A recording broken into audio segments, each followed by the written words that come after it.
कक्षा में एक छात्रा ने अचानक एक आत्मविहीन सी चीख निकाल दी। अगले ही पल पीछे बैठे लड़के ने शर्माते हुए अपनी पैंट पकड़कर बाहर की ओर दौड़ लगा दी, क्योंकि लड़के ने कुछ समय पहले ही यह अजीबोगरीब बात खोज निकाली थी कि अगर वह किसी का निजी सामान निगल ले तो वह उस व्यक्ति को अपने कल्पना लोक में खींच सकता है। इसलिए उसने चुपके से सहपाठी लड़की के सिर पर की चीज निगल ली।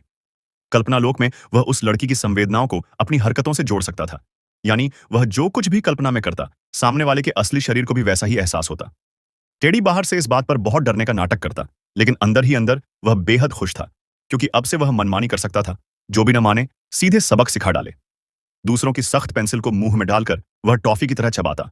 पहनकर रखे हुए बदबूदार मोजे उसे अचार की तरह खट्टे नमकीन लगते। कुछ ही समय बाद उसने पूरे स्कूल की सुंदर लड़कियों को अपनी कल्पना में एक एक कर आजमा लिया। लेकिन लगातार यह सब करने से वह नशे जैसी स्थिति में पहुंच गया। नतीजा यह हुआ कि सहपाठी अब उसे इंसान नहीं, बल्कि किसी अजीब से राक्षस की तरह देखने लगे। यहां तक कि स्कूल के गुंडे भी उसे अपमानित करते और मजाक उड़ाते। एक दिन जब गुंडों ने देखा कि टेडी फिर से कचरा खा रहा है, तो उन्होंने उसे भी कूड़ेदान में कचरे की तरह ठूंस दिया। सौभाग्य से दयालु स्कूल की सुंदरी, क्लास की देवी, ने आकर उसे बचा लिया।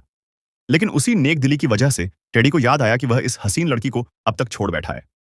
तुरंत ही वह कक्षा में लौट आया और चुपचाप उस लड़की का गिरा हुआ बालों का रिबन उठाया, फिर उसका एक टुकड़ा काटकर चबाने लगा।